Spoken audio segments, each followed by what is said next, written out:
आप सभी को अंतर्राष्ट्रीय मानवाधिकार दिवस 10 दिसंबर की मंगल कामनाएं। भारत के लोगों, दुनिया के लोगों, सभी को जो है अंतर्राष्ट्रीय मानवाधिकार दिवस की मंगल कामनाएं। I wish a happy International Human Rights Day to all the people in India and across the world, to all the human beings, because today is a very significant day, 10 December 1948, as we know that the Universal Declaration of Human Rights was declared in 1948, and human rights have made a wider difference to the various rights of the people in the world. मानवाधिकारों ने जो 1948 में जो declare किए गए थे, उससे बहुत बड़ा जो है आमूलाग्र जो है वो फ़र्क जो है दुनिया में लोगों के अधिकारों में जो है वो लाया है। और पहली पीढ़ी, दूसरी पीढ़ी और तीसरी पीढ़ी के अधिकार, मानव अधिकार जो है उनके वजह से ही आए हैं। आज जो 60 के ऊपर कोवेनेंट्स एंड कन्वेंशंस हुए हैं, उसके वजह से जो है केवल राजनीतिक और नागरिक अधिकार नहीं, साथ में आर्थिक, सामाजिक एवं सांस्कृतिक अधिकार एवं सामूहिक अधिकार भी जो है लोगों के, जो पहले दुनिया में 1948 के पहले केवल नागरिक और राजनीतिक अधिकार जो है वो रिकॉग्नाइज थे, लेकिन मानव अधिकारों के वजह से, संयुक्त राष्ट्र की वजह से दुनिया के 213 जो देशों ने जो है वो इस बात को माना है आज तक, और उसके वजह से पूरे दुनिया में आज human rights, democracy, rule of law, ये जो है एक ऑर्डर जो है पूरी दुनिया में जो है वो लोकतंत्र के साथ में बन रहा है। इस लिहाज से मानव अधिकार एक बड़ा महत्वपूर्ण जो है वो सब्जेक्ट है, और ये केवल थियोरेटिकल जो है वो विषय नहीं, दुनिया के लगभग जो है 102 संविधानों से ऊपर जो है वो संविधानों में मानव अधिकारों का जो है वो उसे स्वीकृत किया गया है। संयुक्त राष्ट्र में 213 जो कंट्रीज है उन्होंने यूएन चार्टर को साइन किया है, जो 1945 में सितंबर में यूएन चार्टर बना था, उसको भी जो है 213 के लगभग स्टेट्स और कंट्रीज एंड स्टेट्स ने जो है वो साइन किया है, और उसमें भी 6 बार मानव अधिकारों का जो है वो उल्लेख है यूएन चार्टर के अंदर। और यूडीएचआर को और international bill of human rights 1966 को, जिसमें international covenant of civil and political rights, international covenant of economic, social and cultural rights, UDHR के साथ में जो 1966 को जो इसको कानून का स्वरूप दिया गया, अंतर्राष्ट्रीय कानून का जो स्वरूप दिया गया, उसको भी जो है बहुतांश देशों ने जो है वो साइन किया है। और आज ह्यूमन राइट्स का जो पैराफेरनेलिया है, जो नेचर एंड स्कोप है, वो 60 के ऊपर covenant, conventions and optional protocols में फैला हुआ है। यहीं से जो मानव अधिकारों के साथ पर्यावरण के अधिकार, प्राणियों के अधिकार, यहाँ तक के जो है उसका स्कोप जो है वो एक्सपांड हो रहा है। इस लिहाज से मानव अधिकार मेरे लिहाज से दुनिया में एक बहुत बड़ी जो है वो विकास है। पॉलिटिकल साइंस को यदि हम देखते हैं तो बर्थ राइट्स और नेचुरल राइट्स से लेके फंडामेंटल राइट्स यानी मूलभूत अधिकारों तक, जो जन्मतः जो अधिकार है या नैसर्गिक अधिकारों से मूलभूत अधिकारों तक, और मूलभूत अधिकारों से आगे जाकर मानव अधिकारों तक जो ये सफर है मैग्ना कार्टा से लेकर जो है यूडीएचआर 1948 और international bill of human rights तक का, ये दुनिया में पहले कहीं पर भी नहीं था। और इस लिहाज से ये जो है मैं समझता हूँ कि एक बड़ा महत्वपूर्ण डेवलपमेंट है, और इसके ऊपर में हम और ज़्यादा बात करेंगे। उसी के साथ में जो है भारत के संविधान में मानव अधिकारों को समाविष्ट करने की ज़रूरत है, क्योंकि भारत के संविधान में मानव अधिकार ये शब्द भी नहीं है। उस लिहाज से हमारा जो कॉन्स्टिट्यूशन है वो अच्छा है, पर उसमें केवल एलिमेंट्री राइट्स है, सिविल एंड पॉलिटिकल राइट्स, जो advance civil and political rights है वो एब्सेंट है, जैसे कि right to privacy, right to information, right of prisoners जो है, या टेक्नोलॉजिकल जो राइट्स है, ये जो है हमारे कॉन्स्टिट्यूशन में एब्सेंट है। उनको भी सिविल एंड पॉलिटिकल राइट्स को लाने की जरूरत है, और उसके साथ इकोनॉमिक, आर्थिक अधिकार, सामाजिक अधिकार एवं सांस्कृतिक अधिकारों को हमारे संविधान में लाने की जरूरत है, और पर्यावरण के अधिकार, विकास का अधिकार, और मूल निवासियों के, आदिवासियों के, दूसरी पीढ़ी के जो है वो इंडिजिनियस राइट्स को भी संविधान में लाने की जरूरत है। इस लिहाज से भारत के संविधान में जब तक हम मानव अधिकारों को समाविष्ट नहीं करते, तो मैं समझता हूं कि एक बहुत बड़ी जो है वो हम अपने लोकतंत्र को और अधिकारों को जो है वो विस्तारित नहीं कर पाएंगे। इस लिहाज से मैंने ऑलरेडी 2 बिल जो है मानव अधिकारों को समाविष्ट करने के लिए दिए हैं, 2 बिल आदिवासियों के, दूसरे पीढ़ी के इंडिजिनियस राइट्स को लाने के लिए दिए हैं, और आज के तारीख में मैंने आरक्षण को भारत के संविधान में समाविष्टित है उसको और सुदृढ़ीकरण करने के लिए और विस्तारित करने के लिए मैंने 2 बिल्स आज के तारीख में जो है वो दिए हुए हैं, और ये 2 बिल्स जो है इसकी कॉपी जो है मेरे पास में है।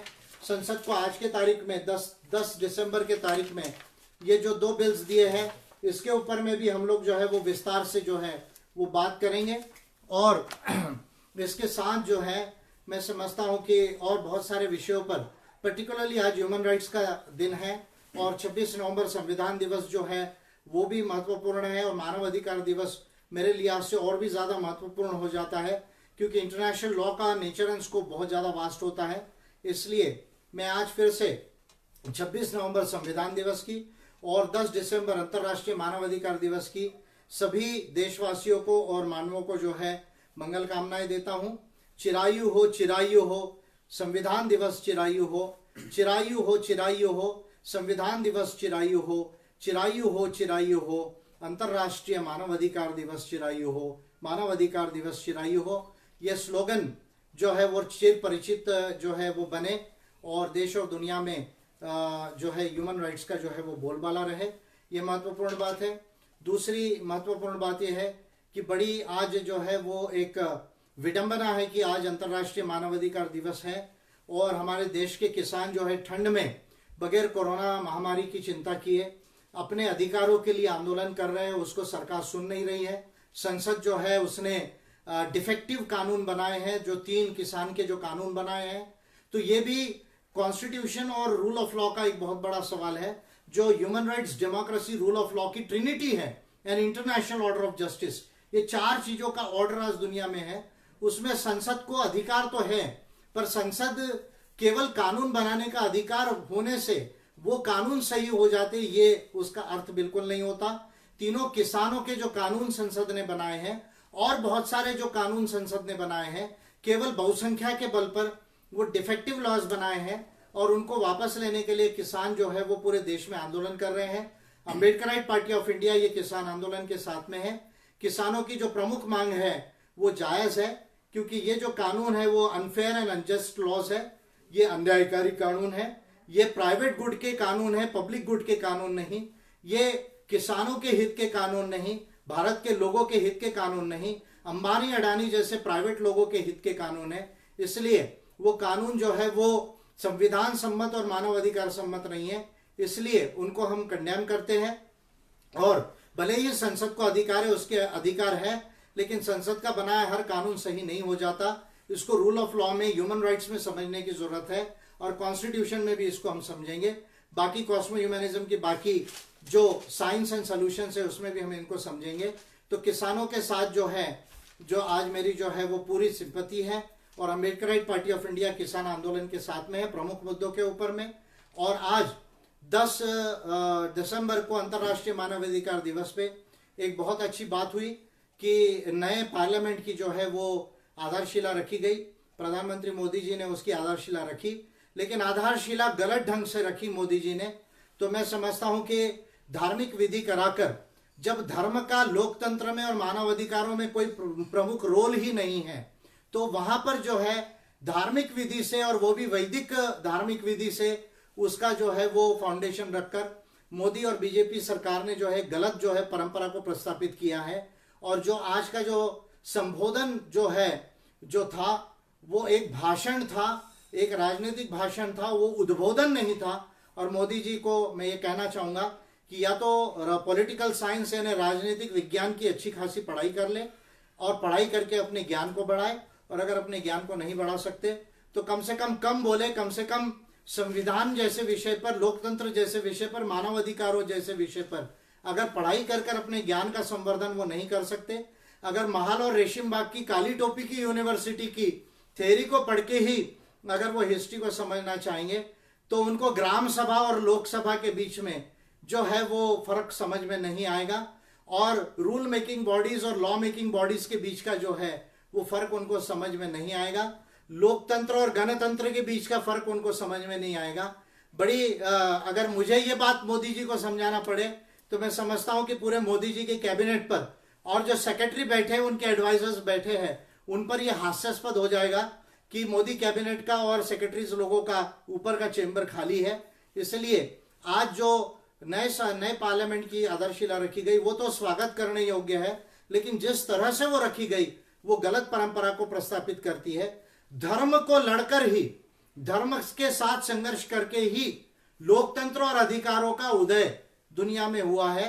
ये पॉलिटिकल साइंस की हिस्ट्री को जो है वो मोदी जी ने पढ़ना चाहिए, मैग्ना कार्टा को पढ़ लेना चाहिए, मार्टिन लूथर किंग के रिफॉर्म्स को पढ़ लेना चाहिए, और अगर ज्यादा उनको और डिटेल में जाना है तो ग्रॉइटस को पढ़ ले, हार्ट को पढ़ ले, यूगो ग्रॉइटस को पढ़ ले, एले हार्ट को पढ़ ले, होब्स को पढ़ ले, लॉकी को पढ़ ले, राउस्यू को पढ़ ले, वॉल्टेयर को पढ़ ले, जेम्स मेडिसन को पढ़ ले, जेएस मिल को पढ़ ले, थॉमस पेन को पढ़ ले, अब्राहम लिंकन को पढ़ ले, कॉनकॉर्डिट को पढ़ ले, फिशे को पढ़ ले, और साथ में कार्ल मार्क्स, फ्रेडरिक एंजल्स को पढ़ ले, गुरनार्ड माइंडरल को पढ़ ले। तो मैं समझता हूं कि उनको समझ में आ जाएगा कि अधिकारों को डेवलप करने में वेस्टर्न एनलाइटनमेंट का जो है, एरा ऑफ एनलाइटनमेंट का कितना बड़ा रोल है, और उस समय भारत में जाति और मनुस्मृति के कानून कैसे थे, और जिस वेद का आज उन्होंने उदाहरण दिया वो वेदों में लोकतंत्र नहीं वर्ण की व्यवस्था की जो है अलोकतांत्रिक अमानवतावादी व्यवस्था की संकल्पना जो है वो रखी गई है। तो मैं समझता हूं कि मोदी जी को जो है अपने हिस्ट्री पॉलिटिकल साइंस को करेक्ट कर लेना चाहिए और अपने ज्ञान का थोड़ा संवर्धन करना चाहिए, अन्यथा अपनी अज्ञानता का जो है वो प्रदर्शित नहीं करना चाहिए। इतना ही मैं कहना चाहूंगा। और आज फेसबुक लाइव में हम बहुत महत्वपूर्ण आज जो है वो अंतर्राष्ट्रीय मानवाधिकार दिवस पर आज जुड़े हुए हैं, और मैं समझता हूं कि आज का ये जो फेसबुक लाइव जो है वो स्पेशली हमने जो है आज जो है का समय निकाला। अतुल जी मेरे साथ में है, और अतुल जी मानवतावादी मीडिया सेंटर की तरफ से जो है आज ये पूरे जो फेसबुक लाइव है उसमें आपके सवालों को वो ले रहे, रिकंसाइल कर रहे हैं, और उसके साथ में जो है वो आपके सवालों को मुझ तक पहुंचाएंगे और मैं उसका जो है वो उत्तर दूंगा। तो अतुल जी के तरफ में मैं देना चाहूंगा कि सवालों को कैसे वो जो है वो स्टार्ट करेंगे। तो अतुल जी जो है वो उसके ऊपर में दो बात करेंगे, फिर आगे हम कन्वर्सेशन करेंगे। Hello, good evening friends. आप सभी को अंतर्राष्ट्रीय मानवाधिकार दिवस की मंगल कामनाएं मेरे तरफ से। इस विशेष दिन के अवसर पे हमने सर को रिक्वेस्ट की कि सर हमारे साथ फेसबुक लाइव में जुड़िए, क्योंकि काफी महत्वपूर्ण दिन है और देश में कोई भी पॉलिटिकल पार्टी इसको ज्यादातर सेलिब्रेट नहीं करती, नहीं के बराबर करती या देखने में नहीं मिलता है। तो एपीआई ने इसके लिए पहले से इनिशिएटिव लेके रखा है। तो सर को हम रिक्वेस्ट की कि सर इस दिन के अवसर पर हमारे साथ जरूर जुड़िए, क्योंकि हमारे जो लोग हैं, जो हमारे रेगुलर फॉलोअर है सोशल मीडिया पे, वो आपके फेसबुक पे, व्हाट्सएप पे, ट्विटर पे या यूट्यूब पे आपके स्पीच सुनते हैं, आपकी पोस्ट पढ़ते हैं। तो उनको ये जो है संविधान हो गया, मानवाधिकार हो गया, और आप जो अभी 2 बिल देने वाले हैं संसद को जो आज के तारीख में, तो उसके ऊपर काफी क्यूरियोसिटी है, उसके ऊपर काफी सवाल हो सकते हैं। तो सर को हमने रिक्वेस्ट की तो सर ने एग्री किया कि आज के दिन में हम जरूर बात करेंगे आप लोगों के साथ में। तो अभी आप लोग मैं रिक्वेस्ट करूंगा आप लोगों को कि इस फेसबुक लाइव प्रोग्राम को ज्यादा से ज्यादा ग्रुप में, व्हाट्सएप ग्रुप में, आपके फेसबुक ग्रुप में शेयर कीजिए, आपके टाइमलाइन में शेयर कीजिए, आपके फ्रेंड्स को टैग कीजिए और लाइक कीजिए, कमेंट्स कीजिए, ताकि ज्यादा से ज्यादा लोग जुड़ सके। और सर का जो नॉलेज है, आज वर्ल्ड लेवल का सर का नॉलेज है ह्यूमन राइट्स के ऊपर, कॉन्स्टिट्यूशन के ऊपर, हर देश दुनिया के काफी कॉन्स्टिट्यूशन के ऊपर सर का स्टडी है। तो उससे रिलेटेड अगर आज आप सवाल पूछेंगे, क्योंकि हमने पहले ही आपको सब्जेक्ट शेयर किया था कि संविधान, मानवाधिकार, और सर जो 2 बिल देने वाले हैं संसद को, उसके ऊपर आप सवाल कीजिए। अगर कोई इंपॉर्टेंट सब्जेक्ट के ऊपर आप सवाल कर रहे तो हम जरूर लेंगे, लेकिन हमारे लिए मोस्टली ये 3 सब्जेक्ट ज्यादा महत्वपूर्ण है, क्योंकि उसके ऊपर हम बात करने वाले हैं। तो सर जिस तरह से अभी हमारा प्रोग्राम चल रहा है, काफी लोग हमारे साथ जुड़े हुए देख रहे हैं, कमेंट्स कर रहे हैं, तो पहला सवाल यही रहेगा कि आपने संसद को जो 2 बिल दिए हैं आरक्षण को मजबूत करने के लिए, तो ये कॉन्स्टिट्यूशन को कैसे एक्सपांड करते हैं?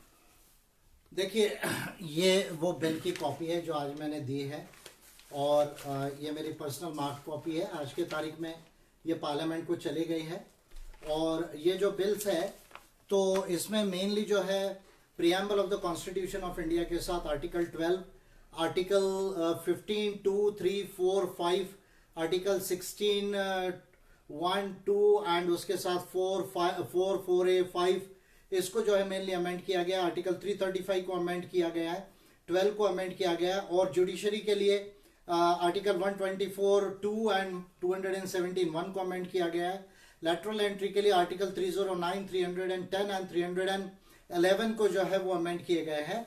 और क्योंकि ह्यूमन राइट्स से इसको लिंक किया गया, इसलिए यूनियन लिस्ट और कॉन्करेंट लिस्ट में कुछ एंट्रीज को भी जो है वो अमेंड किया गया है। आर्टिकल 366(1) में स्पेसिफाइड ऑफिसेस को जो है वो डिफाइन किया गया है, जो नया डेफिनेशन मैंने डालने का प्रयास किया गया है। अगर इसका nature and scope of law जो है अगर देखते हैं आरक्षण का, और आरक्षण का nature and scope of law other backward classes के लिए, SC STs के लिए जो है, तो उसमें सुप्रीम कोर्ट जो ये कहते आया है कि reservation is not a right, it is a description of the state, और वो चाहे तो उसको देगा या तो नहीं देगा। ये जो बात वेरियस जो है डिसीजंस में सुप्रीम कोर्ट कहते आए हैं, तो ये जो सुप्रीम कोर्ट का कहना है तो ये सुप्रीम नहीं है। कॉन्स्टिट्यूशन में रिजर्वेशन एंड अफर्मेटिव एक्शंस को लाकर जो है हम उसको गारंटी कर सकते, ये उसके जो है मेरे understanding of rule of law का जो है वो मेरा अंडरस्टैंडिंग है। और आप जानते हैं कि मैं कॉन्स्टिट्यूशन को एक्सपांड करने के लिए, पॉजिटिव एक्सपांशन ऑफ कॉन्स्टिट्यूशन के लिए 2017 से कार्य कर रहा हूं। 2017 में मैंने 10 बिल दिए थे चुनावी व्यवस्था को संपूर्णता बदलने के लिए। उसके बाद 2 बिल मानव अधिकारों के लिए, 2 बिल जो है वो second generation of indigenous rights, original scheduled tribes के लिए, उनके लिए दिए।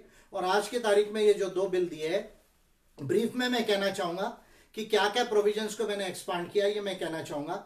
एक जुडिशरी को आर्टिकल 12 में स्टेट करके डिफाइन किया है, जो अभी यदि आप article 12 of the constitution of India देखेंगे तो उसमें judiciary is undefined in our constitution.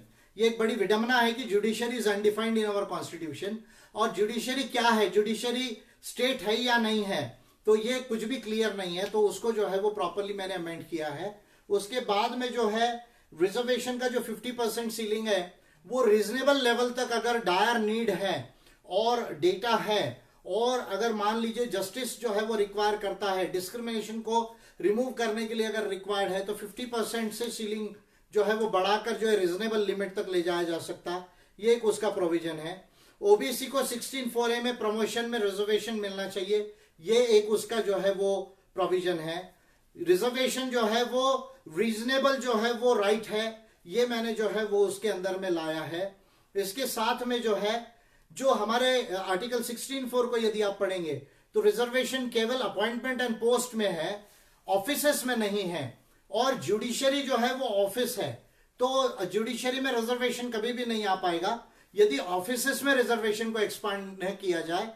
सारे ऑफिसेस में नहीं, क्योंकि राष्ट्रपति, प्राइम मिनिस्टर भी, कैबिनेट मिनिस्टर भी, स्पीकर ऑफ लोकसभा या लेजिस्लेटिव असेंबली के स्पीकर्स भी ऑफिसेस है, तो सारे ऑफिसेस में नहीं, लेकिन स्पेसिफाइड ऑफिसेस अगर जो है डेजिग्नेट कर दिए जाए, नोटिफाई कर दिए जाए, तो उसमें रिजर्वेशन आना चाहिए। तो स्पेसिफाइड ऑफिसेस में भी रिजर्वेशन होना चाहिए। ये प्रोविजन मैंने आर्टिकल 16(4) के अंदर में लाया। और 366 में नई एंट्री 31 जो है डेफिनेशंस में जो है वो इनकॉर्पोरेट की है।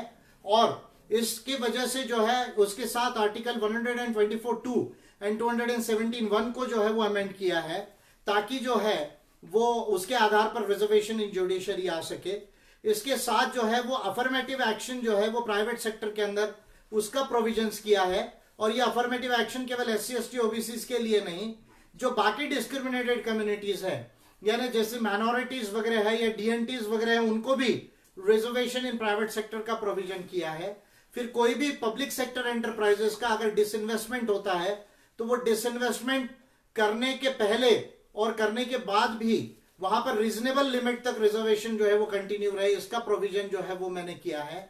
लैटरल एंट्री में जो प्राइवेट सेक्टर से लोगों को लेने की बात चल रही है, तो आर्टिकल 309, 310 एंड 311 को जो है वो अमेंड किया है, ताकि लैटरल एंट्री करते वक्त जो कॉन्ट्रैक्ट सिस्टम पे अगर एम्प्लॉयमेंट है, तो उसमें भी प्रेसिडेंट और गवर्नर जो है वो रिजर्वेशन का प्रोविजन वहां पर भी लागू होगा।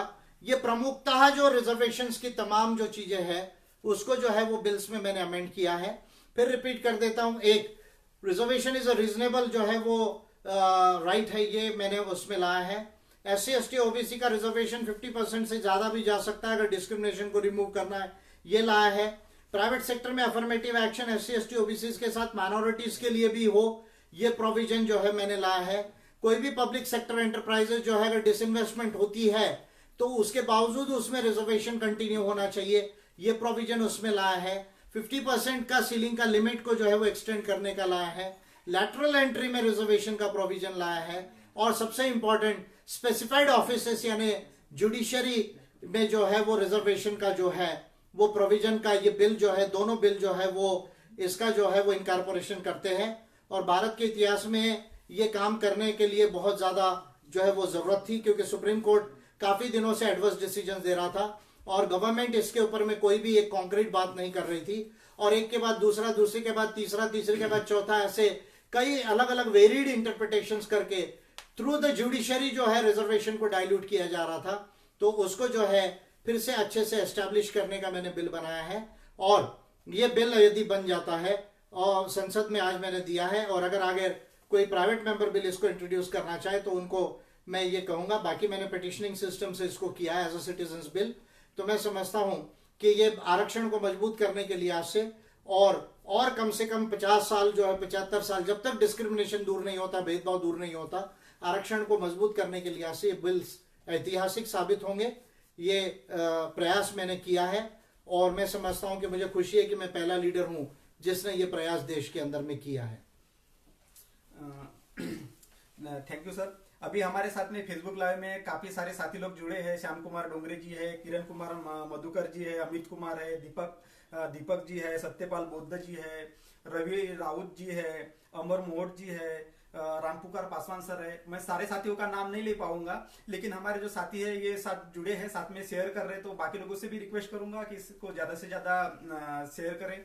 कुछ सवाल भी आ रहे हैं सर फील्ड से, लेकिन इसी कड़ी में मैं एक इम्पोर्टेंट सवाल आपसे ये पूछना चाह रहा हूँ कि इस युग को मानव अधिकारों का युग कहा जाता है। यूनाइटेड नेशन मानव अधिकारों को मानता है, लेकिन भारत के संविधान में ये पूरी तरह अब्सेंट दिखते हैं। ह्यूमन राइट्स जो है पूरी तरह अब्सेंट दिखते हैं। ये क्यों नहीं आए भारत के संविधान में बनते वक्त?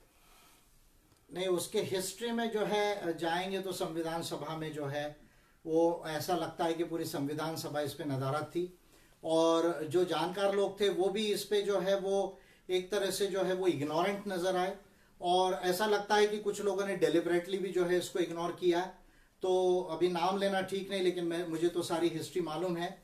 लेकिन मैं ये कहना चाहूँगा कि हंसा मेहता जो है वो यूनाइटेड नेशंस में डेलीगेट थी जब यूडीएचआर ड्राफ्ट हो रहा था। इलेनोर रूजवेल्ट की अध्यक्षता में जो यूडीएचआर 1948 का जो है वो डिक्लेरेशन हुआ गया, उसमें हंसा मेहता भी थी। फिर विजया लक्ष्मी पंडित भी यूनाइटेड नेशंस में गई थी। फिर 1945 का जो चार्टर है उसको मुदलियार जी ने साइन किया था। फिर कृष्णमाचारी जी भी थे वहां पर। तो मैं समझता हूं कि ये लोग हैं। फिर जवाहरलाल नेहरू जी को भी इसकी बात मालूम थी। और ऐसा नहीं कि संविधान सभा में जो है के एम मुंशी है और शायद केटी शाह है, उन्होंने भी ह्यूमन राइट्स की तरफ ध्यान आकर्षित किया। लेकिन संविधान बनाते वक्त जो है एक तरह से पूरी कॉन्स्टिट्यूएंट असेंबली और ड्राफ्टिंग कमेटी जो है वो जो है इसके प्रति इग्नोरेंट जो है वो नजर आती है, और उन्होंने इसकी गंभीरता को जो है वो नहीं समझा कि मैग्ना कार्टा से लेके ब्रिटिश बिल ऑफ राइट्स जो है, वर्जीनिया बिल ऑफ राइट्स है, अमेरिकन डिक्लेरेशन है, अमेरिकन बिल ऑफ राइट्स है, फिर French declaration of rights of man and citizen जो है, वहां से लेकर जो है जो 1945 तक जो है वो चार्टर बना, और 48 में जो डिक्लेरेशन हुआ उसके पहले भी 45 तक राइट्स ऑफ मैन वगैरह जो है वो डिक्लेयर होते रहे। तो मैं ये समझता हूँ अटलांटा डिक्लेरेशन वगैरह भी हुआ है 42 वगैरह में। तो ये तमाम चीजों की जो गंभीरता है कि राइट्स का डेवलपमेंट कैसा हो रहा है, इसकी थेरीज को जो है वो ऐसा मुझे नजर आता है कि पूरी संविधान सभा जो है वो नदारत नजर आती है। और इसमें BN राव हो या बाकी भी ड्राफ्टिंग कमेटी के भी जो रिस्पॉन्सिबल लोग हैं वो उनका जो अंडरस्टैंडिंग है ह्यूमन राइट्स का वो मुझे इनकम्प्लीट नजर आता है पॉलिटिकल साइंस और कॉन्स्टिट्यूशंस के डेवलपमेंट्स को पढ़ते हुए। और यही कारण रहा कि ह्यूमन राइट्स एक शब्द भी जो है वो कॉन्स्टिट्यूशन में नहीं आया। और फिर जब 1950 में हमारा कॉन्स्टिट्यूशन जो है 26 जनवरी को लागू हो गया, उसके बाद से लेकर फिर 1966 से लेकर जो बाकी international bill of rights and covenants and conventions बने, तो कांग्रेस की गवर्नमेंट की जिम्मेदारी थी कि वो ह्यूमन राइट्स को संविधान में लाते। 42nd अमेंडमेंट किया, उसमें लगभग जो है वो 51 या 52 आर्टिकल्स अफेक्ट हुए इंदिरा गांधी के पीरियड में। लेकिन ह्यूमन राइट्स के ऊपर में जो है उन्होंने एक भी अमेंडमेंट लाने की जो है वो जरूरत नहीं समझी। जबकि सेक्युलर ये वर्ड को इंट्रोड्यूस किया गया, unity and integrity of nation ये वर्ड्स को जो है वो इनकॉर्पोरेट किया गया प्रीएम्बल में। लेकिन ह्यूमन राइट्स जो है ये वर्ड जो है वो बिल्कुल भी जो है वो वर्ड तो छोड़िए, वर्ड भी इनकॉर्पोरेट नहीं किया गया, और इसके जो डिटेल प्रोविजंस होना चाहिए वो इनकॉर्पोरेट नहीं किए गए। मैं समझता हूं कि एक लिहाज से भारत के लोगों के मानव अधिकार जो है वो विस्तारित ना हो, उसको सुनिश्चित करने का कोई मैकेनिज्म और स्ट्रांग ना रहे। केवल 32 आर्टिकल 32 और 226 का जो मैकेनिज्म है जो बहुत ज्यादा इफेक्टिव हमको नजर नहीं आ रहा है, केवल वहीं तक के जो है वो सीमित रहे। ये एक संकुचित मानसिकता और संकुचित सोच के साथ में जो है बाद में कांग्रेस गवर्नमेंट ने और अभी बीजेपी गवर्नमेंट जो है मानव अधिकार, आज देखिए ना, आज प्रधानमंत्री मोदी जी ने 10 तारीख को नए पार्लियामेंट की आधारशिला रखी और मानव अधिकार की मंगल कामनाएं देना तक जो है भारत के लोगों को जरूरी नहीं समझा। मानव अधिकारों का जिक्र तक जो है मोदी जी ने नहीं किया। ये किस तरह के प्राइम मिनिस्टर है कि जिनको ये नहीं मालूम कि संविधान और संविधानों में दुनिया के 120-25 देशों ने मानव अधिकारों को जो है वो एक्सेप्ट किया है। यूरोपियन यूनियन का कन्वेंशन ऑफ ह्यूमन राइट्स है, अफ्रीका का जो है कन्वेंशन ऑफ ह्यूमन राइट्स है, अमेरिका के जो है, केवल नॉर्थ अमेरिका नहीं, अमेरिकन कंट्रीज ने के जो है उनके कन्वेंशन ऑफ ह्यूमन राइट्स है, और एशिया में केवल हम नहीं कर पाए, सार्क कंट्रीज में। तो मानव अधिकारों का जिक्र तक जो है वो प्राइम मिनिस्टर के द्वारा नहीं करना, ये अंकित करता है नेशन फर्स्ट कहना। भाई nation is last, people are first. It is not the nation first, people first, country second, nation last. अगर आप पॉलिटिकल साइंस को पढ़ेंगे मोदी जी, तो राष्ट्र ये काल्पनिक होता है, राष्ट्र ये एब्स्ट्रैक्ट होता है। राष्ट्र वंश, संस्कृति और भाषा के आधार पर जो अलग अलग कल्पनाएं होती है उसके आधार के आइडियाज है, लेकिन पीपल सत्य है और राष्ट्र मिथ्य है। लोक सत्य है, राष्ट्र मिथ्य है। देश सत्य होता है, राष्ट्र मिथ्य होता है। तो राष्ट्र फर्स्ट कहां से आ गया? पीपल फर्स्ट होना चाहिए। चाहे आप अमेरिकन कॉन्स्टिट्यूशन को पढ़िए, वी द पीपल, या universal declaration of human rights को पढ़िए, या यूएन चार्टर को पढ़िए 1945 का, वी द पीपल, जो हमारे संविधान में वर्ड लिया गया है वो अमेरिकन कॉन्स्टिट्यूशन से लिया गया है, वो यूएन के चार्टर से लिया गया, वी द पीपल। और पीपल फर्स्ट होते हैं, कंट्री सेकंड होती है, नेशन लास्ट होता है। तो मोदी जी जो है आज जो है उन्होंने मानव अधिकारों का जिक्र तक नहीं किया, जबकि दुनिया के लोग जो है आज वर्चुअल वर्ल्ड में कनेक्टेड थे, देख रहे थे कि नया पार्लियामेंट की आधारशिला रख रहे, तो क्या बोलेंगे। तो मैं समझता हूं कि ऐसे प्रधानमंत्री देश के लिए होना ये बड़ा जो है वो एक तरह से कलंकित होना है कि जिसको मानव अधिकारों का और लोकतंत्र की जानकारी नहीं है। तो पहले से ही संविधान सभा और संविधान सभा के साथ जो मसौदा समिति थी उसने भी जो है इसके ऊपर ध्यान नहीं दिया। कांग्रेस की गवर्नमेंट ने बाद में ध्यान नहीं दिया, बीजेपी की गवर्नमेंट ने ध्यान नहीं दिया। लेकिन मुझे खुशी है इस बात की कि मैंने 2 बिल्स बनाकर जो है ह्यूमन राइट्स के दिए हैं और इंडिजिनियस राइट्स के भी 2 बिल दिए हुए हैं। तो ये इसका शॉर्ट हिस्ट्री था। बाद में मैं किसी का नाम लेना ज्यादा जरूरी नहीं समझता इसमें। सर अभी हमारे साथी लोग सवाल पूछ रहे हैं, तो मुकेश कुमार गावंडी जी है छत्तीसगढ़ से, हमारे एपीआई की युवा कार्यकर्ता है, तो वो ये पूछना चाह रहे हैं कि सर कॉन्स्टिट्यूशन में ऑलरेडी मूलभूत अधिकार तो है, तो आप मानव अधिकार और मूलभूत अधिकार में फर्क कैसे करते हैं? मैं आप लोगों से कहूंगा कि आप लोग ह्यूमन राइट्स का कोई भी स्टैंडर्ड बुक पढ़ लीजिए तो आपको डिफरेंस क्लियर हो जाएगा। देखिए, फंडामेंटल राइट्स जो होते हैं वो हमारे कॉन्स्टिट्यूशन में केवल सिविल एंड पॉलिटिकल राइट्स जो है वो मूलभूत अधिकार पहले पीढ़ी के हैं। जैसे वोट देने का अधिकार है, बोलने की आजादी है, ये पहले पीढ़ी के नागरिकों और जो है वो राजनीतिक अधिकार है। लेकिन मैं आपसे पूछना चाहता हूं, किसी के पास नौकरी नहीं, किसी के पास घर नहीं, किसी के पास जमीन नहीं है, तो क्या आपके पास आर्थिक आधार है? आर्थिक अधिकार आपके सुप्रीम कोर्ट में आर्टिकल 32 में जा सकते हैं ये कहने के लिए कि मुझे जमीन नहीं, जमीन मिलनी चाहिए, घर नहीं है, घर मिलना चाहिए, नौकरी नहीं है, नौकरी मिलना चाहिए और सरकार ने उसके लिए प्रोविजंस करना चाहिए। या प्राइवेट कंपनी डिसइन्वेस्टमेंट होने के बाद या बड़े पैमाने पर बैंक से लोन लेने के बाद पब्लिक मनी से प्राइवेट कंपनी चलती है, उसमें अफर्मेटिव एक्शन यानी एक प्रकार का रिजर्वेशन का प्रोविजन होना चाहिए। क्या ये राइट हमारे कॉन्स्टिट्यूशन में है?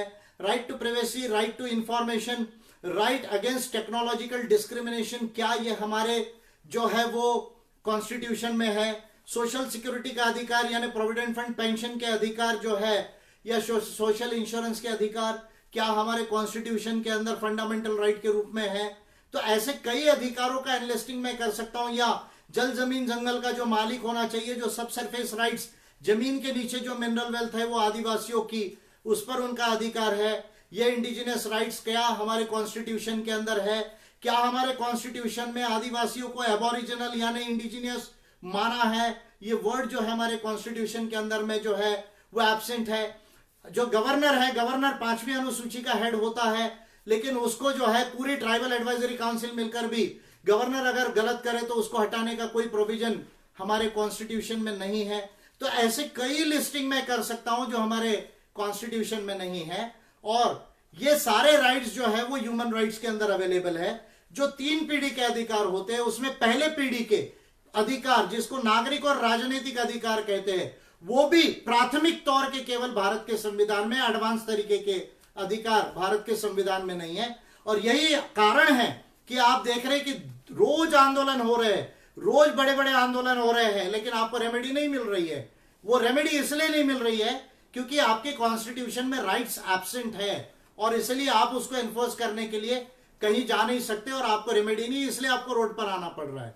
तो इसलिए भारत के संविधान में दूसरी पीढ़ी और तीसरी पीढ़ी के जो फंडामेंटल राइट्स है, जो ह्यूमन राइट्स की कंसेप्ट है, civil and political rights, economic, social and collective rights, cultural rights and collective rights, ये तीनों को हमारे संविधान में लाना पड़ेगा।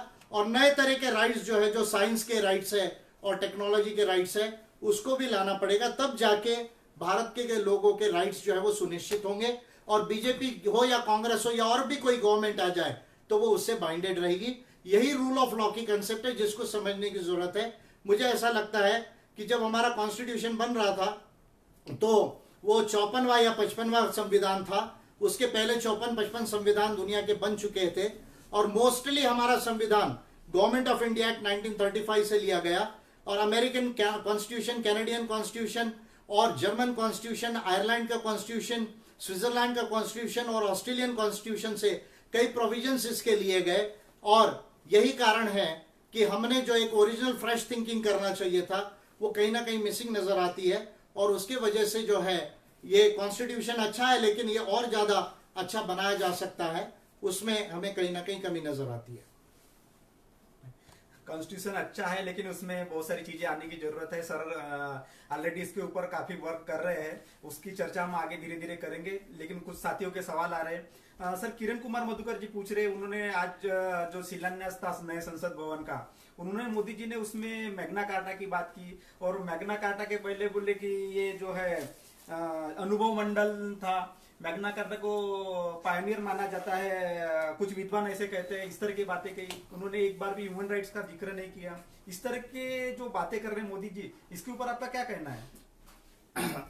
ये महत्वपूर्ण बात है कि पहली बात तो मोदी जी को जाकर जो है वो पॉलिटिकल साइंस की 2-4 अच्छी किताबों को पढ़ना चाहिए।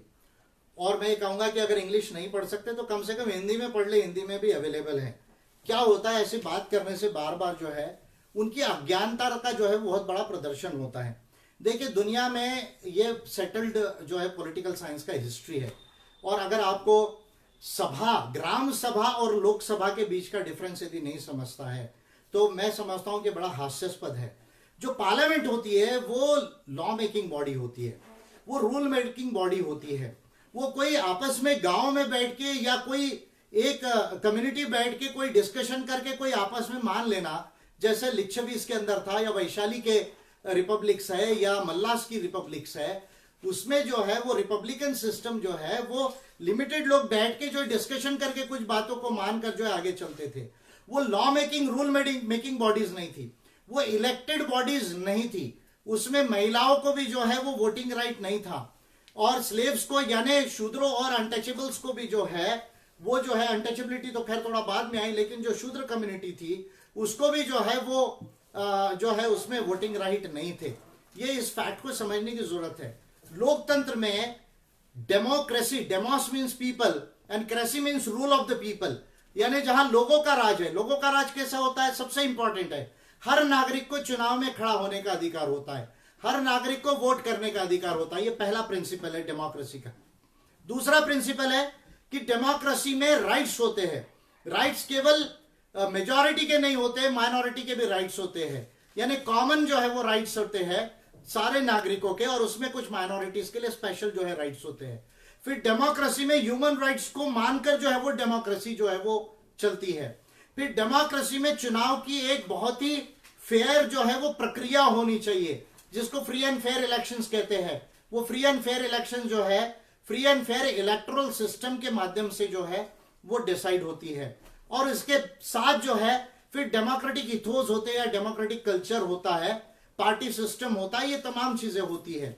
अगर ये तमाम क्राइटेरिया को यदि हम देखें तो वो लिच्छवीज हो या वैशाली की जो सभाएं है या मल्लास की जो सभाएं है या जो बशेश्वर जी का जो उन्होंने उदाहरण दिया या तमिलनाडु का जो उदाहरन दिया 12वीं शताब्दी का 10वीं शताब्दी का, यहां वो मौजूद नहीं थे।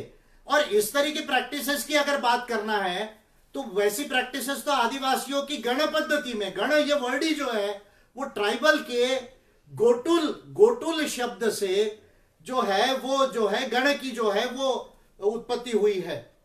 जो गण वर्ड है ये आदिवासियों की गोटुल पद्धति से जो है वो गण पद्धति आई है। तो उस तरह से यदि देखा जाए तो सबसे पहले लोकतंत्र का आश्रय, पूरा लोकतंत्र नहीं लेकिन लोकतंत्र का कुछ झलक जो है वो झलक हमको आदिवासियों की जो है वो कम्युनिटीज में मिलती है। लेकिन वो तंत्र जो है, तंत्र यानी सिस्टम, वो जो सिस्टम है वो सिस्टम आदिवासियों के जो है रिपब्लिकन सिस्टम में भी जो है वो पूरी तरह से जो है वो एब्सेंट था। और इसलिए मैग्ना कार्टा ये कोई डेमोक्रेसी का उदय नहीं है। आपको किसने बताया कि ये डेमोक्रेसी का उदय है? मैग्ना कार्टा ये मॉडर्न एज में राइट्स का जो है वो पहला मेजर डॉक्यूमेंट है। और उसके बाद में ब्रिटिश बिल ऑफ राइट्स है, वर्जीनिया बिल ऑफ राइट्स है, उसके बाद अमेरिकन बिल ऑफ राइट्स है, और फिर फ्रेंच डिक्लेरेशन ऑफ राइट्स है, उसके बाद में जो है फिर ये यूनिवर्सल डिक्लेरेशन ऑफ जो है वो जो ह्यूमन राइट्स आया है। बीच में जेंडर राइट्स की है, मैरी वोल्फेंस्टार्ट है, 1790 में जो महिलाओं का पहला डिक्लेरेशन ऑफ राइट्स आया। तो ये जो तमाम बातें हैं ये राइट्स का डिक्लेरेशन है। और डेमोक्रेसी वहां से धीरे धीरे फ्रेंच रेवोल्यूशन से सही मायने में उदय हुई। और अगर डेमोक्रेसी का सबसे अच्छा स्वरूप यदि देखना है प्राचीन मॉडल में तो वो ग्रीक में एथेंस में था, और ग्रेट रेहर्टा जो है वो स्पार्टा का कॉन्स्टिट्यूशन था। तो ग्रीक के लोगों से आपको क्या दुश्मनी है भाई? आप कहां वेदों में चले गए? 3600 साल पहले वेदों में चले गए। वेदों में कहां लोकतंत्र था? वो तो वर्ण की व्यवस्था थी, वो तो काल्पनिक है वेद जो है वो है। तो आपने जो कहा कि India is the mother of democracy ऐसा कहना चाहेगा तो पॉलिटिकल साइंस में आपकी हंसी उड़ेगी पूरे दुनिया के अंदर में। और अगर आपको कहना ही था तो कम से कम आप कह देते कि भाई Gondwana is the mother of democracy. तो गोंडवाना यानी गोंडवाना भारत से पहले गोंडवाना था 50,000 साल से। तो आदिवासियों की सभ्यताओं में उनकी कम्युनिटी में कुछ लोकतंत्र के अंश थे, पर वो पूरा लोकतंत्र नहीं था। पूरा लोकतंत्र का मॉडल एथेंस में भी नहीं था, पर एथेंस में सबसे अच्छा मॉडल था जो 6वीं शताब्दी में है। और बाद में जो है एक्चुअल डेमोक्रेसी का मॉडल जो उदय हुआ है वो जो फ्रेंच रेवोल्यूशन के बाद और अमेरिकन रेवोल्यूशन के बाद ही जो है वो प्रॉपर वे में जो है वो उदय हुआ है। और आपको इस बात को ध्यान रखना चाहिए कि जब हमने भारत ने लोकतंत्र को एक्सेप्ट किया आजादी के बाद में, तब मुश्किल से 40 कंट्रीज जो है वो लोकतांत्रिक थी। तो मोदी जी से मैं कहूंगा कि वो अपने राजनीतिक विज्ञान को जो है पॉलिटिकल साइंस का स्टडी थोड़ा सा मजबूत करे। और ये काली टोपी की जो यूनिवर्सिटी आपकी माल और रेशिम बाग की नागपुर की, तो उसकी हिस्ट्री में मत जाए। आपकी हंसी उड़ रही है, पूरी दुनिया आप पर हंसेगी। और हमारे जैसे लोग, अभी तो कोरोना बंदी में थोड़ा रिलीफ है आपको, अदरवाइज हम सभाओं में आते तो आपकी खुली हंसी उड़ती थी देश के अंदर में। तो थोड़ा सा अपना ज्ञान संवर्धन कीजिए मोदी जी, या थोड़ा सा कम बोलिए। आपका बेसुरा हो रहा है आजकल बोलना, और पांचट लग रहा है आपका जो मराठी शब्द है पांचट, यानी स्वाद नहीं आ रहा है आपकी बातों में आजकल। फील्ड से थोड़े सवाल कम आ रहे हैं, मैं चाहूंगा कि आप पूछें, या हो सकता है आपके लिए सब्जेक्ट थोड़ा डिफिकल्ट हो गया, ऐसा कुछ ध्यान में आ रहा है। सर, इसके आगे आपने इतनी सारी कॉन्स्टिट्यूशन की बात की है, इतनी सारी हिस्ट्री की बात की, तो और आप क्या चाहते हैं कि इंडियन कॉन्स्टिट्यूशन में क्या और पॉजिटिवली अमेंडमेंट करने की जरूरत है? देखिए, 16 बिल तो मैंने दिए, उसमें 3 चीजें। एक तो इलेक्टोरल सिस्टम पूर्णतः प्रातिनिधिक बनाने की जरूरत है, तो उसके लिए 10 बिल दिए। 2 बिल मानव अधिकारों को लाने के लिए दिए। 2 बिल आदिवासियों के दूसरे पीढ़ी के अधिकार लाने के लिए दिए, जिसमें वो जल जमीन जंगल का मालिक बनेगा। 2 बिल अभी आरक्षण और अफर्मेटिव एक्शन को मजबूत करके एक्सपांड करने के लिए दिए। 2-3 और बिल्स की जरूरत है। एक जो है वो जुडिशियल रिफॉर्म्स का बिल लाने की जरूरत है, यानी जुडिशरी को जो है वो अकाउंटेबल बनाया जाए, केवल इंडिपेंडेंट नहीं, उसको न्यूट्रल बनाया जाए, इंटीग्रिटी उसमें लाई जाए, उसमें रिप्रेजेंटेशन लाया जाए, डाइवर्सिटी लाई जाए। इसके लिए जो है जुडिशियल रिफॉर्म्स का एक बिल बनाने की जरूरत है। वो मैं आसानी से बना सकता हूं, लेकिन अभी चुनाव मेरे लिए प्रायोरिटी है, क्योंकि मुझे लोकसभा जाना है, क्योंकि नया लोकसभा बनेगा और लगभग 888 एमपी होने वाले हैं। तो उन 888 एमपी में 2026 के बाद ऑफकोर्स वो होंगे, लेकिन 24 में मैं अगर पहुंचता हूं तो और ज्यादा अच्छा काम कर पाऊंगा। तो इसलिए उसके लिए अभी मेरे पास समय नहीं, क्योंकि इलेक्शन अभी प्रायोरिटी है जीतना। तो लेकिन जुडिशियल रिफॉर्म्स के एक बिल की जरूरत है। दूसरा, भारत के संविधान में इकोनॉमिक्स को जो है वो एक तो प्रैग्मेटिक एंड ह्यूमैनिस्टिक इकोनॉमिक्स बनाने की जरूरत है, यानी ऐसा इकोनॉमिक्स जो संवर्धन भी हो, जो बढ़े भी, और जिसमें सबका भागीदारी हो, विषमता ना आए, गरीबी ना रहे, ऐसा मॉडल का अमेंडमेंट करने की जरूरत है हमारे कॉन्स्टिट्यूशन में, और दुनिया के कॉन्स्टिट्यूशन में भी जरूरत है, जो भूमंडलीकरण या ग्लोबलाइजेशन की वजह से जो चैलेंजेस आए उसकी वजह से। और इसके साथ जो है साइंटिफिक एंड टेक्नोलॉजिकल राइट्स को कॉन्स्टिट्यूशन में लाने की जरूरत है। और जो डिजिटल लाइफ वर्ल्ड बन रहा है, यानी इंसान और टेक्नोलॉजी का इंटरफेस बन रहा है, तो उसमें राइट्स कैसे सेफगार्ड होंगे और डिस्क्रिमिनेशन कैसा ना हो, या आपका टेक्नोलॉजिकल एक्सप्लॉयटेशन कैसा ना हो, जैसे आर्टिफिशियल इंटेलिजेंस वगैरह जो चीजें आ रही है, तो वो कैसे इंसान के साथ हार्मोनी में जो है एस्टेब्लिश हो सके, उसके लिए भी जो है वो अमेंडमेंट करने की जरूरत है। तो मोटे तौर पे ये अमेंडमेंट्स करने की जरूरत है। फिर छोटी छोटी बहुत सारी चीजें हैं जो ये तमाम चीजों में आएंगी, जैसे हमको हमारे प्राइम मिनिस्टर, मिनिस्टर्स या गवर्नर्स को हटाने का राइट का एक प्रोसीजर होना चाहिए। नागरिकों को सिटीजन्स बिल देने का राइट होना चाहिए, भले वोटिंग का राइट नहीं है, पार्लियामेंट में बोलने का राइट नहीं है, पर बिल देने का राइट होना चाहिए। उस बिल को जो है पार्लियामेंट ने कंसिडर करना चाहिए, just like a government bill और प्राइवेट मेंबर्स बिल। तो इस तरह के कई राइट्स ऑफ लिटिगेंट्स कॉन्स्टिट्यूशन में आने की जरूरत है। फिर मिसलेनियस छोटे छोटे और बहुत सारे राइट्स हैं जो कवर कर किए जा सकते हैं, पर ये मेजर रिफॉर्म्स है।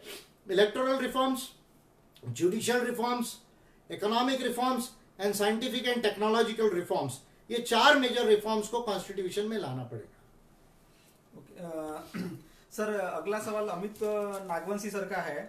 उनका कहना है कि BJP government making law on cow and love जिहाद, which kind of action should take by MP state secretariat API? No, if they are framing, you see, unjust laws which are, you see, not compatible with the human rights and the basic fundamental rights which are enshrined in the Constitution, what you can do, the first step is that you can, you see, if at all you see the law, the draft of the law is there, you can, you see, petition your assembly to, you see, not enact this law. That is the first point. Second is that if the law is being, you see, pushed by the assembly, you can suggest, you see, section by section amendments to ensure that the law is not arbitrarily, you see, used by the state or the enforcing authorities. And the third stage is that you can appeal to the president not to give an assent to this bill. That is also the third step. The final step is that you can challenge it in the High Court and then later in the Supreme Court of India. These are the 4 or 5 remedies which are available to you, by which you can, you see, ensure that, you see, such unfair and unjust laws, such arbitrary laws are not enacted by the legislatures. Okay sir, आप इतना constitution, human rights, international law की आप इतने detail में बात करते हैं। हम लोग जानते हैं कि जैसे आप लॉ के स्टूडेंट नहीं है, लेकिन ये सारी चीजें इतना डिटेल में और ये बिल देना, ये सारा चीजें आप कैसे संभव कर पाते हैं? एक बहुत अच्छे, बहुत बड़े जूरिस्ट है, उन्होंने कहा law is common sense with reasoning, यानी लॉ को पढ़ने के लिए कोई आपको वकालत की डिग्री ही लेने की जरूरत नहीं है। ऑफकोर्स वो लेना चाहिए, लेकिन law is common sense with reasoning. अगर आप कॉमन सेंस आपके अंदर है और आप प्रॉपर रीजनिंग कर सको तो आप लॉ को समझ सकते हो। ये पहला पॉइंट है।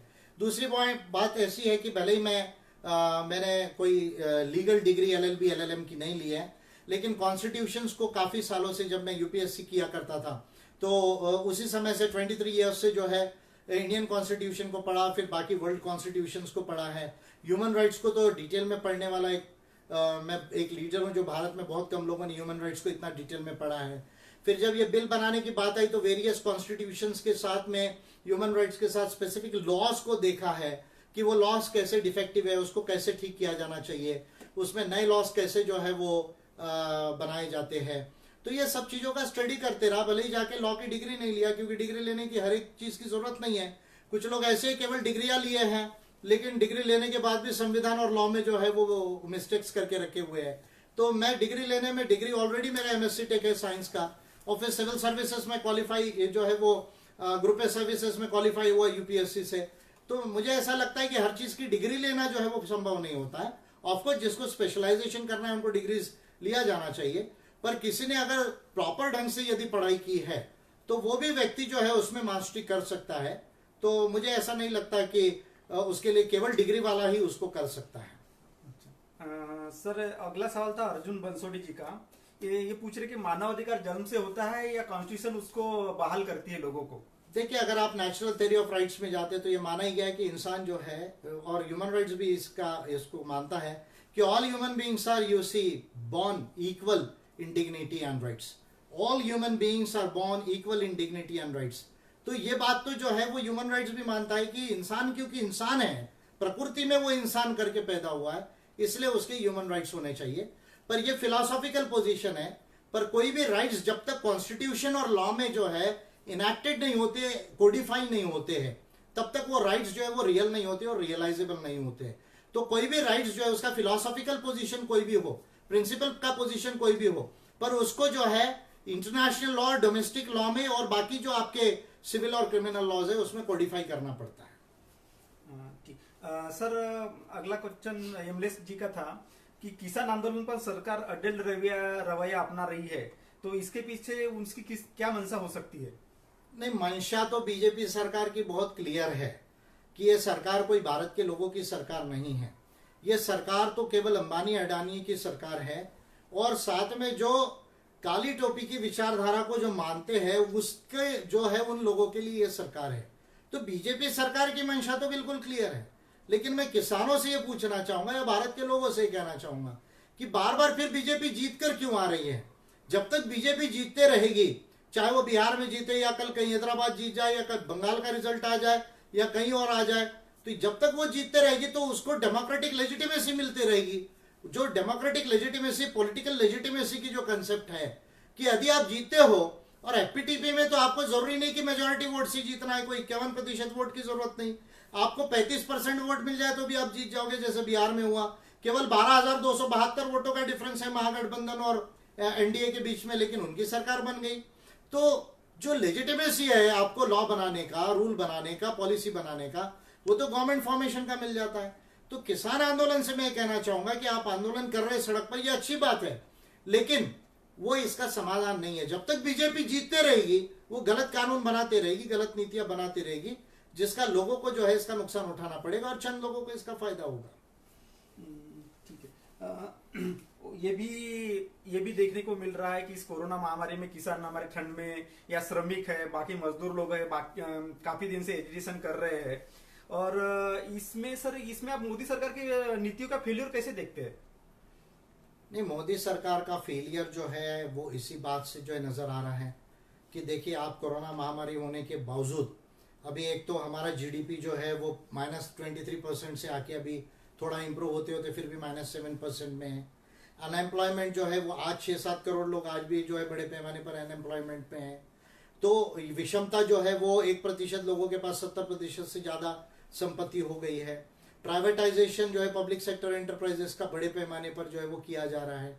अब किसान जो बड़े मुश्किल से अपनी खेती उगाकर जो है अपना उदर निर्वाह करता है और देश को जो है वो अनाज देता है ताकि हम लोग जी सके और जो है देश चले, दुनिया चले, उसको जो है 2 पैसे का मुनाफा होता था, उसको मिनिमम सपोर्ट प्राइस है या मंडियों की जो व्यवस्था है उसको खत्म करके कॉन्ट्रैक्ट सिस्टम लाने का जो है वो बीजेपी गवर्नमेंट ने इसको जो है वो 3 लॉज बनाए। तो ये मंशा क्लियर है कि भारत के अंदर में चंद लोगों के हाथ में जो है इलेक्शन होते रहे, लेकिन इलेक्शन जीते और केवल चंद लोग जो है जो हिंदुत्व की विचारधारा को मानते हैं और जो जातीय पूंजीवादी लोग हैं उनके हाथ में सत्ता रहे, उसके लिए कैसे व्यवस्था बनाई जाए, उसी के लिए बीजेपी गवर्नमेंट जो है वो कानून बना रही है, नीतियां बना रही है। और मैं समझता हूं कि इस लिहाज से, मानवाधिकारों के लिहाज से, संविधान के लिहाज से ये फेलियर नीति है। सर, मैं साथियों से रिक्वेस्ट करूंगा कि वो अपने अच्छे सवाल कॉन्स्टिट्यूशन, ह्यूमन राइट्स और अंतर्राष्ट्रीय कानून के ऊपर या फिर लॉ से रिलेटेड और कोई सवाल हो तो पूछे, क्योंकि आज ही मोदी जी ने संसद का शिलान्यास किया है।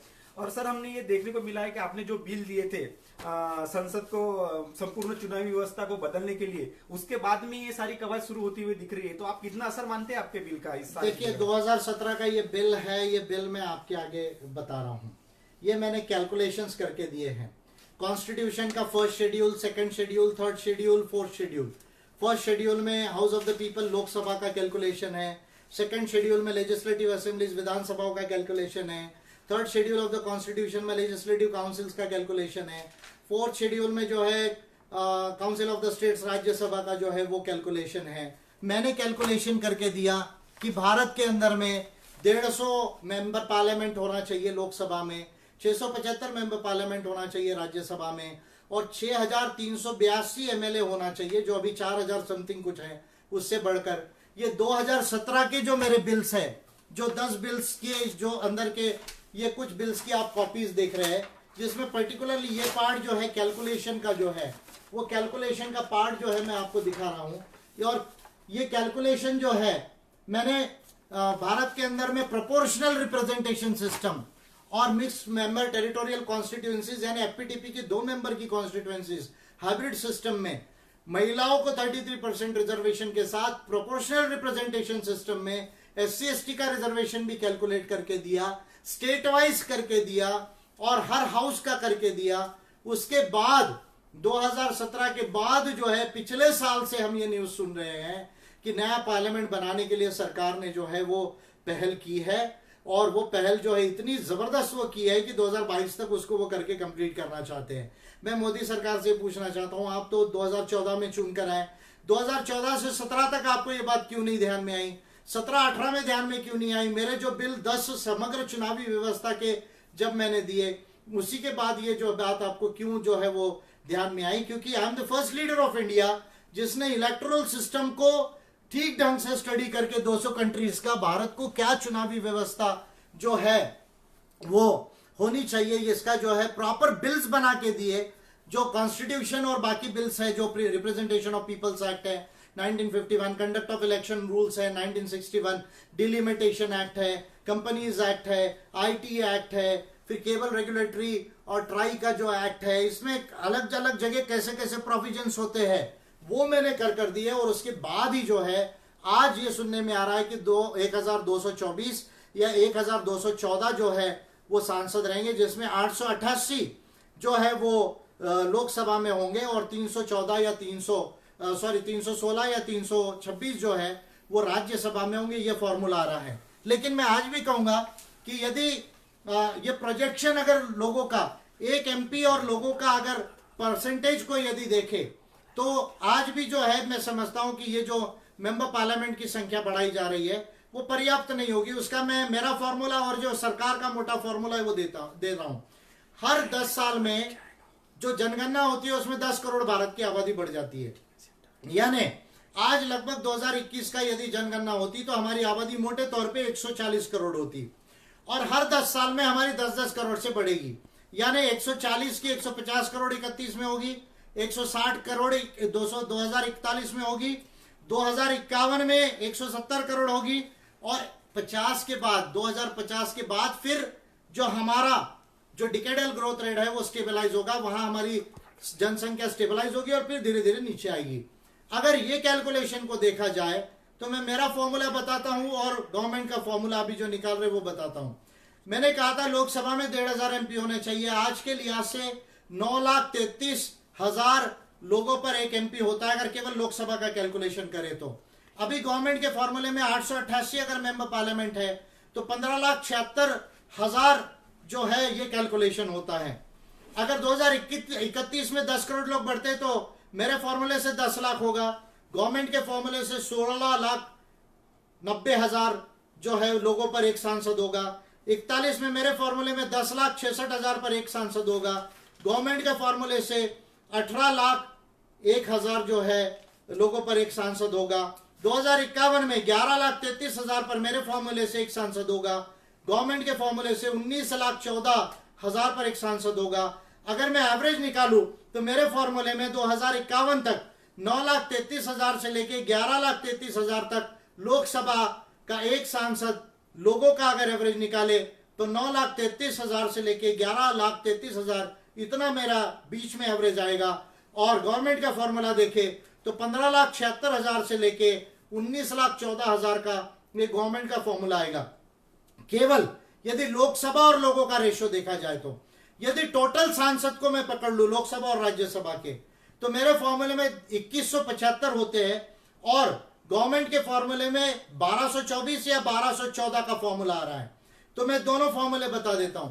मेरे फॉर्मूले में आज के तारीख में टोटल एमपी लोकसभा राज्यसभा का जो मैंने 2175 कहा है उसमें हजार पर एक सांसद होगा। गवर्नमेंट के इसमें 11,43,000 पर एक सांसद होगा। 2031 में 6,90,000 पर एक सांसद मेरे इसमें होगा।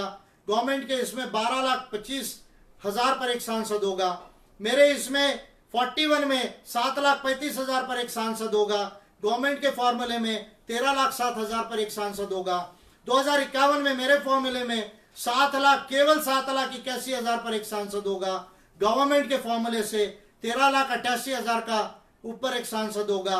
फिर अगर एवरेज में मिला लूं तो 6,43,000 से लेके 7,81,000 लोगों पर टोटल एमपी यदि मैं मेरे फॉर्मूले में पकड़ू 2,175 लोकसभा और राज्यसभा के, तो 6,43,000 से 7,81,000 2051 भी हो जाएगा तो भी ये मेरा एवरेज आएगा।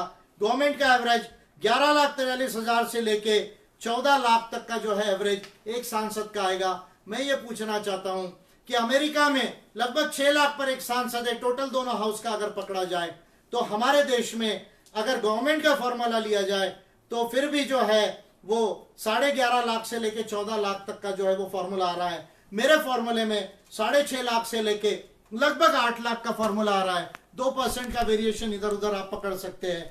तो मैं ये समझता हूं जो बातें हैं, तो ये बातें जो है बड़ी स्पष्ट है, और ये जो बातें जो स्पष्ट है तो उस लिहाज से जो है मैं ये समझता हूं कि इसमें कैलकुलेशंस में अभी भी प्रॉपर जो है वो रिकन्सिलेशन नहीं हुआ है। गवर्नमेंट ने और पार्लियामेंट की कमिटीज़ ने इस पर ध्यान नहीं दिया है, और एक बार संसद यदि बन जाएगा और उसकी कैपेसिटी केवल 1214 या 1224 जो भी आप कह रहे हैं अगर वो हो जाएगी, तो उसके बाद अगर संख्या बढ़ाने की ज़रूरत पड़ती तो आप उनको कहाँ बैठाएंगे? तो क्या फिर तोड़कर संसद बनाएंगे? तो इसलिए मुझे लगता है कि अभी प्रॉपर कैलकुलेशन करना चाहिए। और मेरा ये मानना है कि 6 से 7 लाख के ऊपर टोटल एमपीज़ का जो है एक एमपी होना चाहिए लोकसभा राज्यसभा मिलाकर। यह आइडियल प्रोपोजिशन है वर्ल्ड की डेमोक्रेसीज का, उसी को हमने फॉलो करना चाहिए। और हमने जो है ये 11.5 लाख से 14 लाख का जो रेशो है उसके तरफ में नहीं जाना चाहिए। और मैं समझता हूँ कि इस पर संसद और सरकार जो है वो ध्यान देंगी। और मेरे जो 10 बिल्स है उसके ऊपर में केवल संख्या बढ़ाने से एमपी के काम नहीं चलेगा, प्रोपोर्शनल रिप्रेजेंटेशन सिस्टम को लाना पड़ेगा। डबल मेंबर एफपीटीपी के साथ सबको चुनाव लड़ने के लिए पार्टीज और कैंडिडेट्स को बजट से या नेशनल इलेक्टोरल फंड से पैसा मिलना चाहिए। प्राइवेट फंडिंग जो है कंपनीज जो देती है पार्टीज को, उस पर सीलिंग लगाना होगा। मीडिया रेगुलेशन बनाना होगा, और ठीक ढंग से जो है डिलिमिटेशन ऑफ कॉन्स्टिट्यूएंसीज करनी होगी। और ईवीएम से ये चुनाव की जगह बैलेट से चुनाव कराने होंगे। आप देखें ना, अमेरिका में जो है वोटिंग हो जाने के बाद रिजल्ट कन्फर्मेशन के लिए 12 दिन लगते हैं, और उसके बाद कोर्ट केसेस के लिए 1-1 महीना होता है। तब जाके जो है फाइनली डिसाइड करके डिक्लेयर किया जाता है कि नहीं ये राष्ट्रपति चुने गए। अगर अमेरिका जैसे जो है सबसे पुराना एक लोकतंत्र है, सबसे प्रगत कंट्री है, उसमें अगर जो है 1 महीना रुक सकते हैं वो चुनाव को डिक्लेयर करने के लिए, तो हमको क्या जल्दबाजी है कि 1 दिन के अंदर ईवीएम के माध्यम से जो है वो डिक्लेयर कर दिया जाए। तो मैं समझता हूँ this is not a sign of free and fair elections. तो ये जो नई संसद बन रही है तो ये अच्छी बात है, और मेरे वजह से लोकसभा के एमपीज बड़े हैं, लेकिन वो अभी भी पर्याप्त नहीं है, ऐसा मेरा मानना है। सर, आपने अमेरिका का जिक्र किया। हम सब जानते हैं कि वहाँ के डेमोक्रेसी में इलेक्शन और उसके बाद में जो राष्ट्रपति चुना जाता है काफ़ी लेंदी प्रोसेस होती है, काउंटिंग होती है, कोर्ट केस होता है, और तब जाके कहीं नया राष्ट्रपति चुना जाता है। अभी तो जो बिडेन जो है वो लगभग तय है कि वो उनका राष्ट्रपति बनना। तो सर, अगर ये राष्ट्रपति बनते तो दुनिया में किस तरह के नए समीकरण बनेंगे, क्या बदलाव आएगा? आप क्या देखते हैं इसके तरफ? देखिए, एक रिपब्लिकन पार्टी एक डेमोक्रेटिक पार्टी है। अगर पॉलिटिकल साइंस के हिसाब से बोला जाए तो रिपब्लिकन पार्टी राइट है, राइट यानी जैसे हमारे यहाँ की बीजेपी है तो वो राइटिस्ट पार्टीज बोला जाता है, तो वो राइट की पार्टी है। जो डेमोक्रेटिक पार्टी है वो सेंट्रिस्ट पार्टी है, जैसे हमारे यहाँ की कांग्रेस वगैरह की पार्टीज है, उस तरह की सेंट्रिस्ट पार्टीज है। और जो नए राष्ट्रपति जो चुने गए, जो बिडेन जो है वो स्वयं जो एक बड़े प्रोग्रेसिव लीडर है, बड़े डेमोक्रेटिक लीडर है और बड़े टेम्परेट लीडर है, और दुनिया में प्रोग्रेसिव पॉलिसीज़ के लिए वो जाने जाते हैं। पिछले 40 साल का उनका जो है वो अमेरिका के लोकसभा में इतिहास है। तो उनका डेमोक्रेटिक पार्टी के अंदर में और वहाँ की दोनों हाउसेस में, तो जो बिडेन जो है राष्ट्रपति में, मुझे लगता है 12 तारीख के आसपास जब वो राष्ट्रपति बन जाएंगे तो उसके जो है वो दुनिया के अंदर में एक तो पहली बात थोड़ी शांति आने की जो है वो संभावना है वर्ल्ड लेवल पे। जो ट्रम्प चाह रहे थे कि चाइना को किसी तरह युद्ध की स्थिति में लाया जाए और फिर वहाँ से चाइना को पीछे ढकेला जाए, उसके लिए इंडिया का यूज़ किया जाए, ऑस्ट्रेलिया का यूज़ किया जाए, जापान का यूज़ किया जाए, साउथ कोरिया का यूज़ किया जाए, तो इस तरह की पॉलिसीज़ थोड़ी सी कम हो जाएगी। दुनिया के अंदर में थोड़ा जो है वो समझदारी से जो है बिडेन जी की जो प्रेसिडेंसी के अंदर में जो है दुनिया में डेवलपमेंट होगा। उसी के साथ ह्यूमन राइट्स का रिस्पेक्ट और ज़्यादा बढ़ेगा। अमेरिका में रेसिज्म की प्रॉब्लम जो है वो थोड़ी कम होगी और पॉलिसीज आएगी। माइग्रेशन को भी एनकरेज किया जाएगा, तो जो दुनिया भर के लोग अमेरिका में जाते हैं पॉलिसी लेवल पर, तो वो लोग भी एनकरेज होंगे।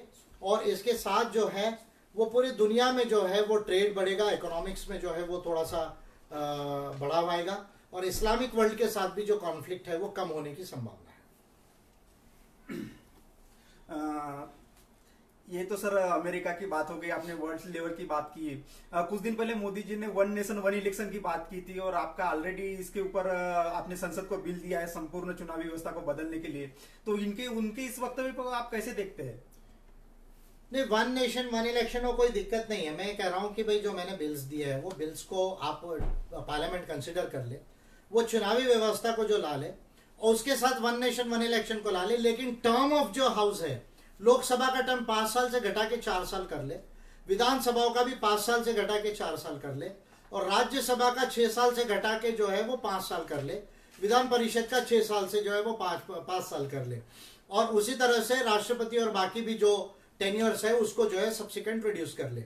वन नेशन वन इलेक्शन जो है वो लाने में कोई बुराई नहीं, लेकिन पूरी चुनावी व्यवस्था को प्रातिनिधिक बनाए बगैर अगर इसे लाया जाता है तो हमारी देश की चुनावी व्यवस्था और ज्यादा अप्रातिनिधिक हो जाएगी। तो मेरे 10 बिल में ये सारे प्रोविजंस है। उसके साथ ईवीएम में बैलेट ला ले, ईवीएम को हटाकर, और फिर वन नेशन वन इलेक्शन कर दे, 4 साल का टर्म कर दे, तो मैं समझता हूं कि कोई दिक्कत नहीं, उसके लिए हम एग्री है। क्या मोदी जी मेरे 10 बिल को पास कराने के लिए एग्री है क्या? ये सवाल मैं उनसे पूछ रहा हूं आज। सर अभी यही कॉन्स्टिट्यूशन को लेकर ह्यूमन राइट्स डे है, तो उसी के ऊपर शिवरुद्र कामले जी पूछ रहे, what are the revolutionary changes shall be comes if human rights incorporate in Indian constitution? See, if the human rights are, you see, incorporated in the Indian Constitution, first of all, you see, the 3 organs of the state would be bounded by it. All the public authorities would be bounded by it.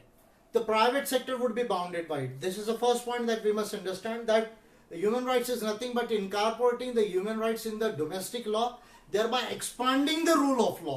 So when we expand the rule of law to incorporate the human rights, all the authorities and institutions are bounded by the human rights. That is the first position we must understand. Second, the caste discrimination, the issue of caste discrimination, the issue of indigenous rights, which are long overdue and pending in the Constitution of India since the Constituent Assembly was framing the Constitution. Then there are issues of, you see, gender rights. Then there are issues of LGBTs. Then there are issues of, you see, the rights of the workers and the rights of the migrants and the rights of the minorities also. All these rights would be guaranteed if the human rights are incorporated in the constitutions, and you would have, you see, many mechanisms to enforce them. Not only, you see, by going to the Supreme Court or High Court directly under the writ jurisdiction. You can approach to the various authorities also for the implementation of human rights. And if they do not, you see, deliberate upon that, they do not give a decision, they would be accountable and they can be fined or, you see, jailed by the human rights courts. Then every institution, every policy, while it would be framed, it would have to account for the human rights. Every legislation, now suppose the legislation of the Farmers Bill, it is not in consonance with the rights of the farmers, of the rights of the agriculturalists, of the rights of the development, of the rights of the environment. So if the Human Rights Committee is there, Parliamentary Committee is there in the Parliament, the bill, any bill before legislation, it would go to the Human Rights Parliamentary Committee. The Human Rights Parliamentary Committee would suggest that what should be the provisions in that particular bill, and you see those provisions would be mandatory for the Parliament to consider before enacting the law. So whole rule of law would be expanded and made progressive, and all the arbitrariness and discrimination in the various life, whether it is a public life or whether it is a private life, in all domains of life would be, you see, exterminated, and I feel that would be the best day for India, because already we have missed one chance while framing the Constitution of India to incorporate at least the word of human right in our Constitution. Then after the signing of International Bill of Human Rights, again the Indian Parliament did not enact it upon the human rights, and the Human Rights Act 1993 is a misnomer. It is a travesty of human rights, because you see, unless the government notifies the Human Rights Act cannot be implemented in totality. So I feel that the progressive bills that what I have given, they are very, very progressive, and no leader in India, right since 1947 I am saying, has given such a progressive and such a thought of modernity for the rights and dignity and development of the people and the country. So I feel that would be a marvelous change. If you see to all the Europe and African countries and the Latin American countries and the Asian countries, over 120 countries of the world, now there is a stability, and you see what the progress they are making. It is only possible, it has been only possible due to the incorporation of human rights in their constitutions and national legislations. Mr.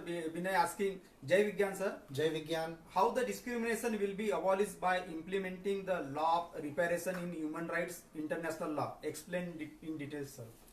See, law of reparation and law of restitution, these are two very important laws of human rights, very two important remedies of human rights, which are found in the International Convention of Elimination of All Forms of Racial Discrimination, 1965, and various other, conventions and covenants of human rights law.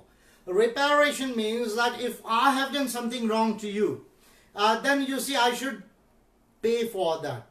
Restitution is that whatever was your original position before the harm should be restored. That is called the law of restitution. So suppose if some atrocity takes place, some general category person makes atrocity on any tribals or any scheduled caste community people. The remedy is not there only to send him to the jail. Of course that would be there. That is a part of the criminal liability. But apart from sending him to jail, whatever his personal property is, that would be auctioned and the amount would be recovered, and there would be a calculation would be made that what was the loss being done to this particular person or particular family of the tribals or the scheduled caste community, and that law of reparation calculates this much loss for the life, this much loss for the emotional trauma, psychological trauma, this much loss for the dignity of the family and the community, and this much loss for the future generation of that particular family. That calculation runs into crores. Suppose if a general category person commits some atrocity and he goes to jail, for how many years he is convicted, and suppose 1 crore or 2 crores of the property is recovered from him and paid to the scheduled caste community, no general category person would dare to commit a crime of atrocity on any SC/ST in India. That is the law of reparation and restitution, and these laws of human rights are to be incorporated in the Constitution of India, not in simple atrocities laws. And that is what my bills of human rights say, that all these provisions should be incorporated in the Constitution of India, in the part 3 of the Constitution of India, not in some miscellaneous chapters or miscellaneous definitions or miscellaneous laws. काफ़ी लोगों के सवाल मिलते जुलते हैं, तो अगर मैंने किसी वो सवाल पहले पूछ लिया तो मैं वापस रिपीट नहीं करूंगा, और मोस्टली मैं जो सवाल है सर ने जो बिल दिया है और आज ह्यूमन राइट्स डे है उसके ऊपर ले रहा हूँ, कॉन्स्टिट्यूशन के ऊपर ले रहा हूँ, तो बाकी सवाल अगर कुछ छूट रहे हैं तो अगर कुछ इंपॉर्टेंट है तो मैं जरूर लूंगा। और जो सवाल है मैं साथियों से गुजारिश करूंगा कि शॉर्ट में पूछे अपने सवाल, लेंदियस पोस्ट जैसा ना लिखे ताकि पूछने में आसानी हो। सर इसी कड़ी में एमलेस बंजारी जी पूछ रहे हैं कि आफ्टर चुनाव क्या एमएलए की खरीदी फरोख्त होती है? गोवा में देखने को मिला, हरियाणा में देखने को मिला, राजस्थान में ये कवायद चली, तो ये सारी चीजें के पीछे क्या कारण है? या कॉन्स्टिट्यूशन में कुछ लूप होल है जिसका ये लोग फायदा उठा के इस तरह के धांधली कर रहे हैं आप चुनाव के बाद में गवर्नमेंट बनाने के लिए? बिल्कुल, कॉन्स्टिट्यूशन में तो मेरा ये मानना है कि इलेक्टोरल सिस्टम के ऊपर बिल्कुल विचार ही नहीं किया गया ठीक से। संविधान सभा में एक दिन में बगैर विचार किए इसको कह दिया कि नहीं हमको एफपीटीपी चाहिए, और सॉरी, तो संविधान सभा ने एक ही दिन में 1 जनवरी 19